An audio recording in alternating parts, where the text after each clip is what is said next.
prior to Thanksgiving, we've been looking at how can we be thankful before Thanksgiving. And we talked about this tombstone we saw that said, Lord, forgive me for the days I wasn't grateful or thankful, the same thing.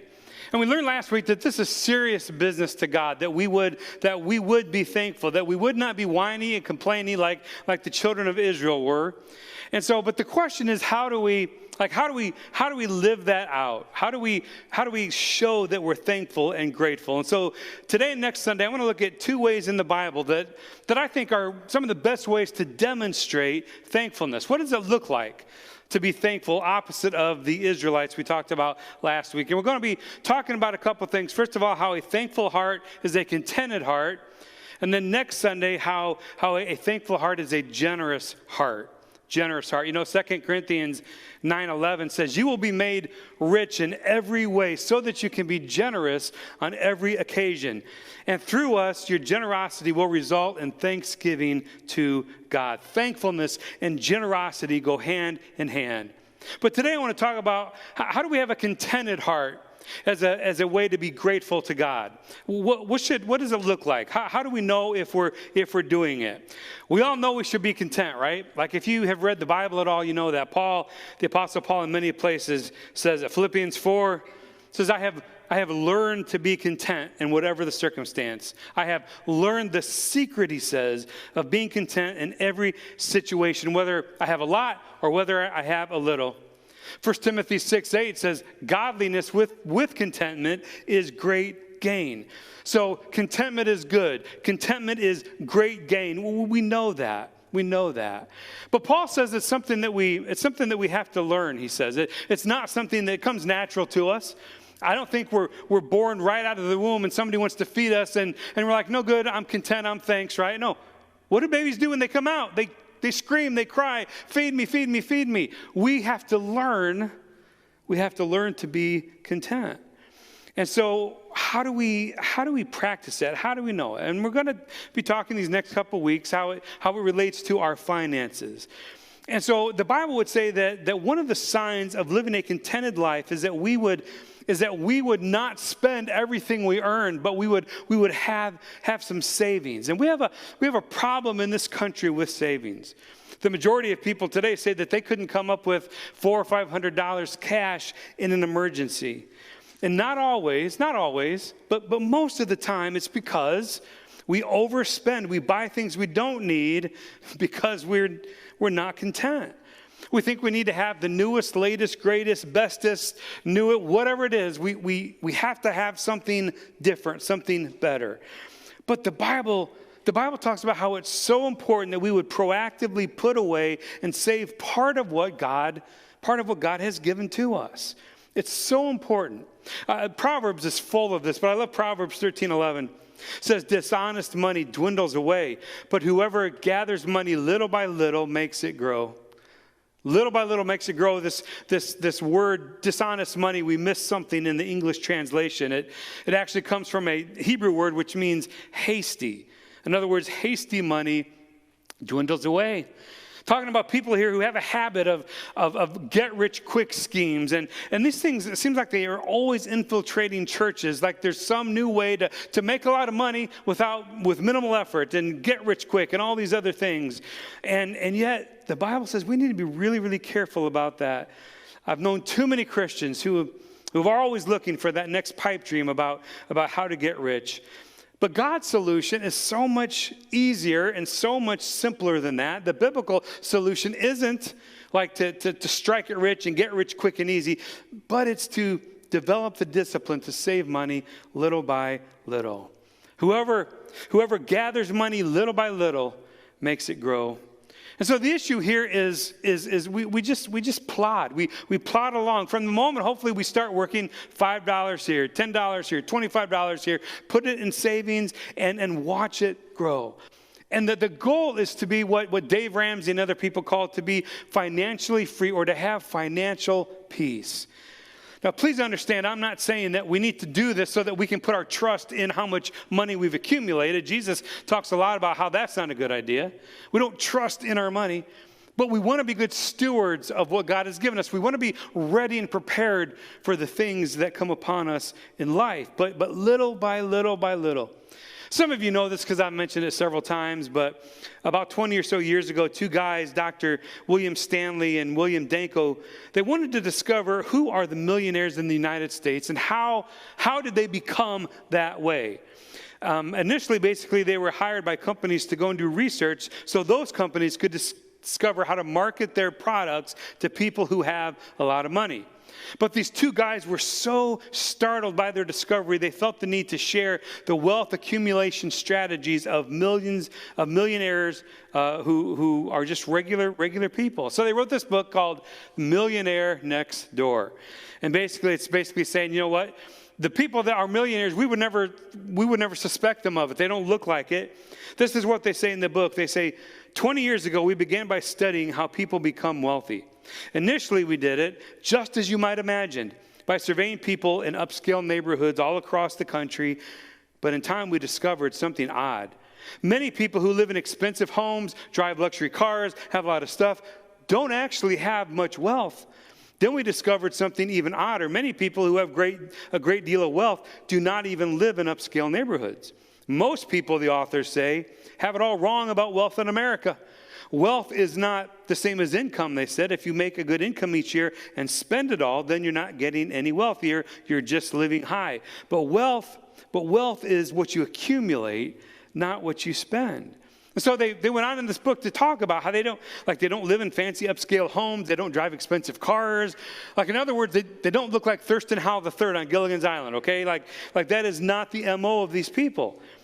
But so what made them millionaires? Well, they worked hard. They lived on a budget. They saved their money. They were much more concerned about saving that portion of money and how much it would be unspent than how much they would spend. So Proverbs 13:11, whoever gathers money little by little makes it grow. I want to tell you, when young couples come to me and they want to be married, like, I pound this in them. And I'm going to tell you why in a moment. It's kind of personal with me. But little by little, money grows. This is referring to what we call in our day and time the miracle of compound interest. Albert Einstein, he was pretty smart, I think. He was a pretty smart guy, said the miracle of compound interest is the eighth wonder of the world. That over time, small amounts of money grow into incredible amounts of money through this thing. And you don't have to set a lot aside through compound interest. It's a matter of time. And you know this and I know this. And listen, I said this earlier, there were some younger folks in there, and if you're younger here today or watching, you need to listen to this. Please listen to this. Now, you've heard stories like this, but this is just one example. Let's say you start working, you're 25 years old, let's say, and you purposely budget so you can save about, $2.50 a day, $2.50 a day, whatever that would be a month, I don't know. And you do that until you're 65 years old. You do that for 40 years. At the end of that 40 years, you would have put in yourself about $40,000. But with the miracle of compound interest, the eighth wonder of the world, that $40,000 would have grown to be about $1.2 million. And that's with conservative estimates. I love the story that came out several years ago in the New York Times about a secretary who worked in New York City for a law firm, and her name was Sylvia Bloom. She died at the age of 96. But one of the things that she did while she was the secretary of these lawyers is that they would have her place their, do their financial, I about said place bets. That's not what she did. That's a different thing. What am I looking for here? She invested their money. They would say, hey, Sylvia, invest so much in this and that. She would do the kind of legwork of it. But what she did was, over the course of many years, she would take a little bit of her own secretary salary money, and whatever her bosses did, she would invest in those same things. And so she did that for a long time. And when she died, she left her estate to be divided between several charities and social service organizations and underprivileged kid things and college tuition scholarships and all kinds of things. Even her family and her closest friends had no idea how much she had accumulated, because she just was sort of the neighbor next door. But this secretary and her salary accumulated over $9 million just by doing this little by little by little.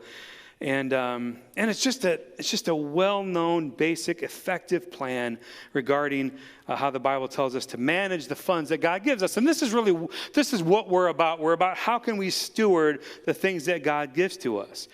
And so the basic plan, if you follow kind of the basic plan, if you do it as soon as possible, if you work hard, if you don't make a bunch of stupid mistakes, although those are going to happen. We're going to have things happen in the economy. Things are your Apple cart is going to get turned overside many times in your life. But if we stick to basic biblical principles, we'll be able to weather those things. And so work as hard as you can, save from an early age, don't make stupid decisions, don't go in debt, we'll talk about that, but things will go well for you. Now, again, let me explain, this is personal to me. But there's this little plan, I think we talked about it more in depth a couple years ago in our November series, but it's a 10-10-80 plan, very simple, biblical. You give the first 10 to God, it's called a tithe. You take the next 10% and you put it away in savings, and then you live on 80%. Now, the older you get, hopefully you'll be able to shift those percentages and save more and give more and spend less. That's kind of the goal, but that's the basic plan, and it's so simple. Don't be unwise. Don't do stupid things. Work hard. In fact, Proverbs talks about how we need to look to the animal kingdom. Evidently, they're smarter than we are. So Proverbs 6:6, God says, hey, consider the ant, you sluggard. Like that's you and I. He's calling us sluggards. Consider its ways and be wise. It has no commander, has no overseer, has no ruler. It doesn't have a boss telling it to do these things. Yet it stores its provisions in summer. It gathers its food at harvest. Ants are amazing creatures, but they're not the only ones. Almost all the animals do this. Almost all of wildlife creatures and insects and things do this, that they know that they need to get ready when things are going to be lean. And so they take the time to prepare for it. Now, ants are a great example. I've been kind of more curious lately about squirrels. I've been sitting on my porch watching the squirrels out in my yard for a few days. Like, I have such an exciting life, right? But I really enjoy watching the squirrels outside. What I don't enjoy is watching the squirrel in my basement. So last week, Lori called and she was frantic. There's something in the house. She wasn't sure what it was, but she saw it run into the basement. So she does not like stuff like that. And so I don't either. And so I'm like, well, you want me to come home or something? Or what's your point? You come home and get rid of this thing. And I was a little bit scared, I'll be honest with you. So I walked down the hallway to go out to my house, and I saw poor Mark sitting in his office. I was like, hey, Mark, can you help me out with something at the house real quick? He's like, yeah, sure, whatever. So we're walking to the house. We get almost to the house, and he's like, oh, what are we doing? So, well, there's some kind of wild animal in my basement, and I was hoping that you would flesh it out for me, which he did. I'm going to tell you this before he does it. It was absolutely all him. I was screaming like a little kid. He was handling this squirrel in our basement. But anyways, I was watching. I don't know if it's the same squirrel or not. Could very well have been. But I've been watching a couple squirrels out there digging holes in my yard. Like for several days, they're digging these holes. And I was getting kind of irritated as I was watching this. And finally, Lori came out, and she's like, what are you doing? I said, I'm watching the squirrels. She said, you're so weird. I said, I know. I said, I'm getting kind of mad because these squirrels, they're digging for their nuts and their acorns in our yard. And I said, it frustrates me because in our parking lot, there are acorns all over the place in the back of our parking lot. I wish they would go there and get them and not dig up my yard.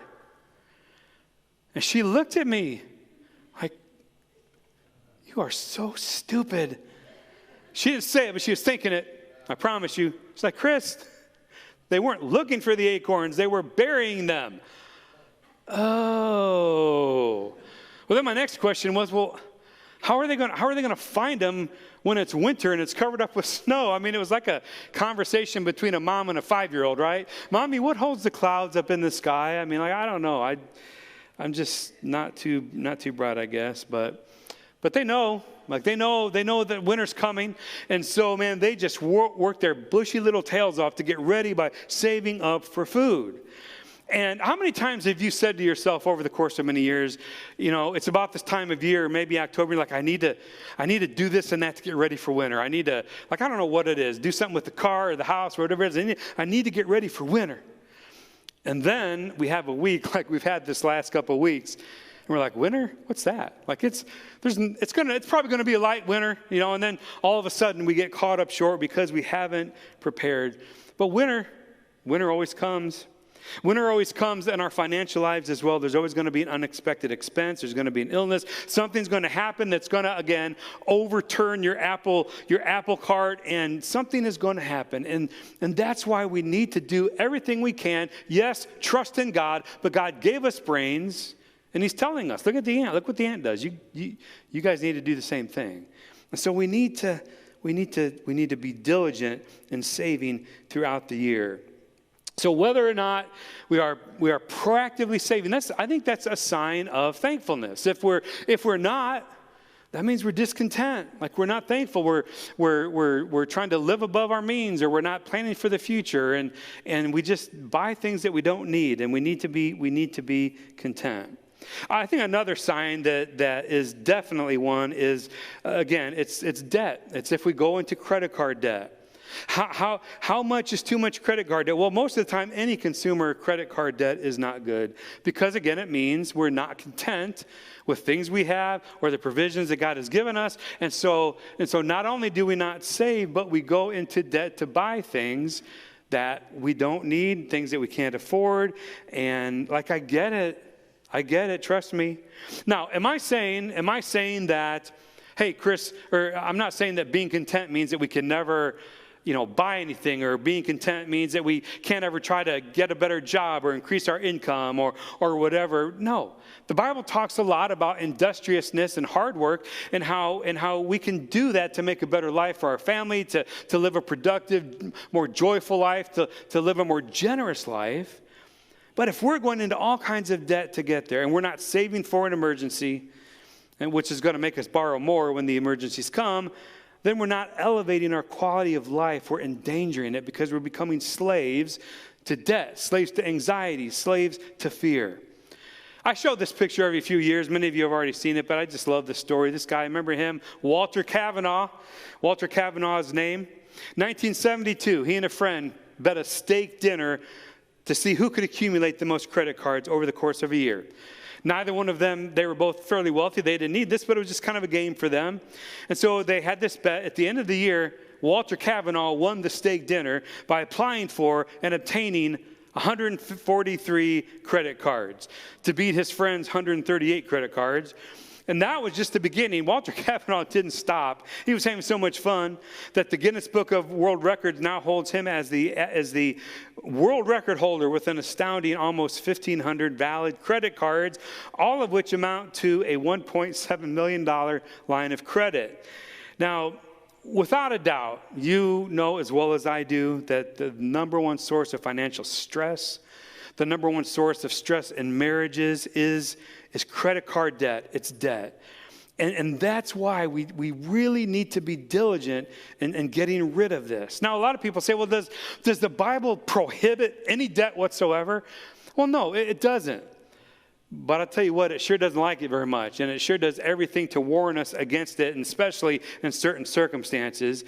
But there are proverbs like Proverbs 6, 1 through 5, which talks about how we basically need to not do anything else until we have gotten out of debt. Like we need to run like the gazelle to get out of its snare. I mean, these are very, very vivid images of the damage that is done when we are living in slavery to people that we owe money to. And see, what we've got to realize is that our credit card, now, granted, I don't hardly carry any cash. Now we live in a cashless world almost. Do we have debit cards? They look like credit cards, but they're not. It comes out of your checking account and all that. I'm talking about consumer credit card at usually like a 18 or 21% interest. That has not always been the way of life in our country. In fact, in 1910, the Sears catalog, remember the Sears catalog? So for those of you who are young, it was kind of like Amazon, back 1,000 years ago. But the Sears catalog, you would get it, you would look at it, you would circle what you want. And it was the thing, the way to buy stuff.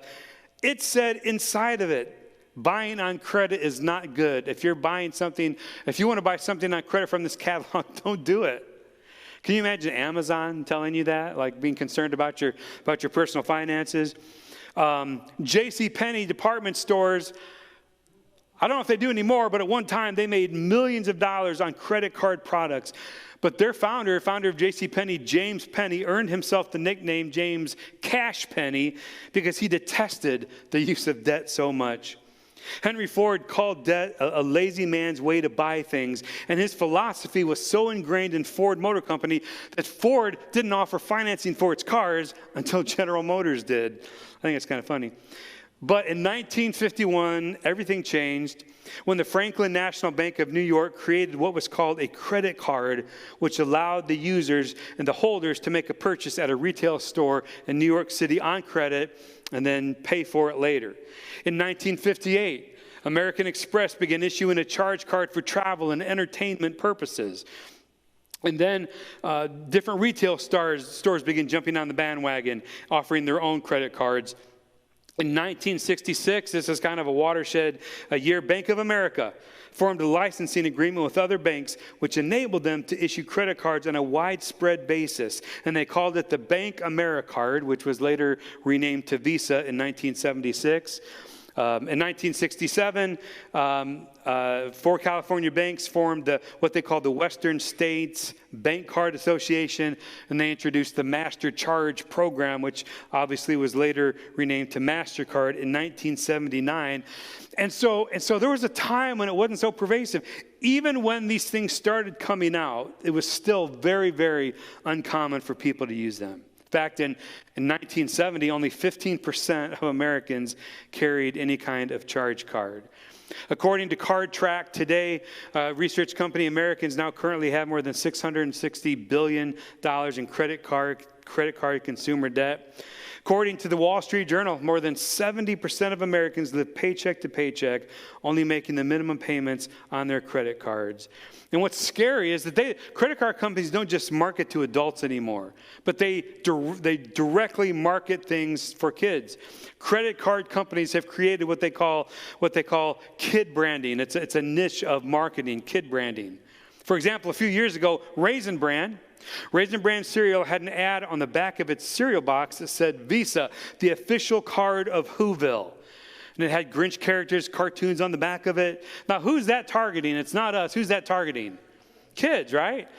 Although I think they didn't do their research, because I don't know of any kid that's going to eat Raisin Bran. So I think they wasted their money there. They should have put it on the back of whatever kids eat. I don't even know. They're marketing to teens as well, and this is well known. Citibank, the largest issuer of Visa cards, will spend more than $100 million marketing to high school students. And it's no wonder. It's no wonder that one analyst says that 1/5 of all people in the United States who declare bankruptcy are under the age of 25. Can you imagine that? Now, many parents will say, well, it's for safety. I'm going to give my college student a credit card so they'll be covered in emergencies, and I understand that. I have done the same thing myself, but I made it a very, very, very low credit limit. In fact, I love what Mary Hunt said about college students using credit cards for emergencies. If you give your college student a credit card with a big line of credit, I guarantee you, she says, you'll have lots of emergencies. Be lots of pizza emergencies and clothing emergencies and concert ticket emergencies and all kinds of other emergencies, right? Well, the bottom line is that we need to recapture the absolute hatred of debt that the Bible has. And again, it's because it hurts us. And so I'm going to go through 6 real practical steps. These are kind of from Dave Ramsey, Financial Peace University. If you have never done that or don't know about the Dave Ramsey organization, it's a great place. We offered his Financial Peace University, funny enough, right before the pandemic hit back in January and February. Hopefully we'll offer it again. I cannot implore you enough to take that class somewhere, even if it's not when we can offer it again. But he gives kind of just 5 practical steps to getting out of debt, to managing biblically our money. And the first one is put your debt on paper. This is the most important step, but the absolute most painful one, as some of you know. Put everything you have, put it all out on paper. Don't fudge on anything. Don't conveniently forget anything. You got to put it all out there and see what you're dealing with. And then he would say you have to involve others. Now, this is where I drill it into premarital counseling people. Like I don't care if one of you handles the checkbook, if one of you balances the bank statement, if one of you does the bookkeeping, that's great because the detailed person needs to do that. But that doesn't mean that the other person checks out. Spouses need to be together 100% on what's going on with finances. In fact, Dave Ramsey says you need to have a weekly budget meeting and go over this stuff and know what is going on with your mutual money. It's not uncommon for one spouse or another to have absolutely no idea what's going on with the money. Well, I trust him or I trust her, and that's great, but that's just not, it's not good. It's not a good idea. Number 3, prepare a budget. Prepare a budget. This is the dreaded B word for most people. The fact is that we need a budget to control our spending, to better manage our money. And number 4, be aggressive. Be aggressive about paying off debt. Once you have listed those debts, be aggressive about it. Get a plan. Stick to that plan. And there's all kinds of different things you can do. There's all kinds of websites that you can sign up for, and Dave Ramsey's own, that will help you know what order is best and everything like that. And then number 5, be disciplined and be methodical about however you're doing it. You know, Dave Ramsey would say, pay the smallest one first, and then take that amount you're paying and apply it to the next one. He would say, don't worry about which cards have the highest interest. That's not the best way to do it. And like, I can see where he's coming from, but regardless, just figure out a way, get a plan, be disciplined and methodical, and stick to it. And it's not going to take care of itself. It takes work and teamwork. Well, you said, well, Chris, you said 6. That's only 5. Well, here's the 6th one, and it probably should be the first one because hopefully it's the most obvious. Quit getting into consumer credit card debt. And that's probably the hardest one because we haven't saved an emergency fund. That's why Dave Ramsey would say, the first thing you do, save $1,000. Do anything you can. Sell a kid, sell an organ, whatever you have to do. Get $1,000, put it in an emergency fund that will keep you from going further into debt. And then quit getting more of it. Now, if maybe you're new to the church or you're watching and you're just kind of checking us out, and you're unaware that every November for the last however many years, we take November to talk about matters of stewardship and finances and all of these things. And we do that for several reasons. And probably the first one, and I just want you to know this, is because it's biblical. It's biblical. There is nothing in life that has the potential to make us more miserable, more desperate, more anxious than deep-seated problems with our finances. And Jesus doesn't want us to live like that. And that's why he talked about these issues, money and savings and our attitude toward possessions. In 16 of 38 parables, he talked about this. 1 out of every 10 verses in the Gospels is in some way related to this subject. The Bible devotes 500 verses to prayer, less than 500 verses to faith, but over 2,000 verses on money and possessions and our attitude toward them. The other reason we talk about it is because, quite frankly, as a church, our mission, doing what Jesus calls us to do, depends on the fact that we have income that comes in. And listen, this is an eternal matter. Eternity hangs in the balance for people who would be reached or missionaries who would be sent through this church. And so it's important that we do this. And I know people say, well, churches, that's all they care about is money. That's all they care about. And there are some churches that are like that. And frankly, however, I get so tired of hearing people say that. Because yes, some churches do.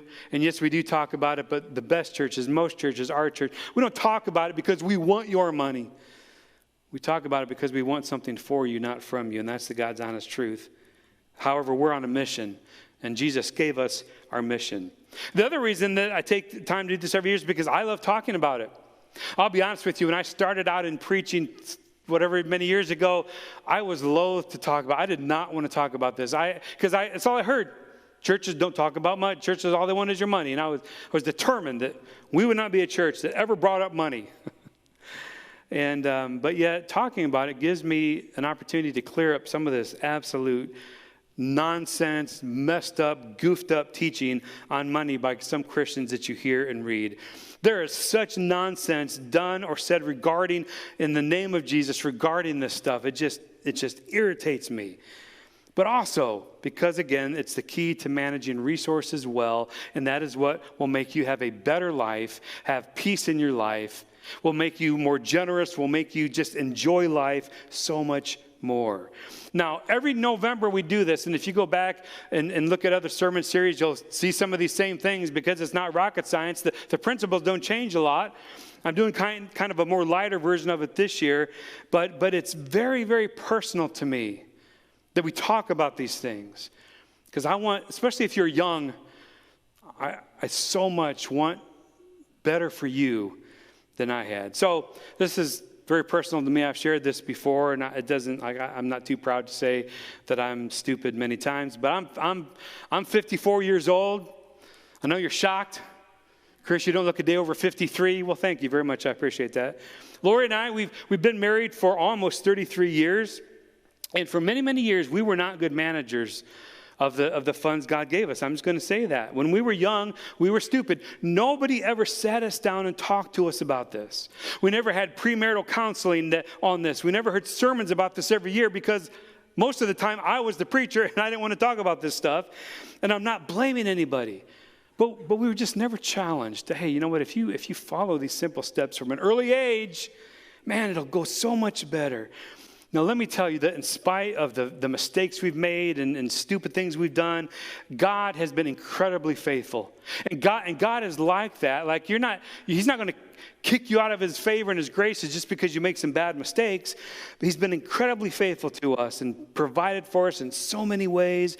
But as we began to follow Him better and closer in our money, things began getting so much better. But let me tell you, young people, middle young people, you don't quickly or easily recover from several years of making bad financial mistakes. It's not easy and it's not quick. And that's why I'm so passionate about this, because I want different for you. I don't want you to go through stuff like that. And here I'm not talking about, how much more money God could have given to us. But what I think most about is how much more money God could have given through us. And that's really the bottom line. God wants us to be generous because He wants to do things through us.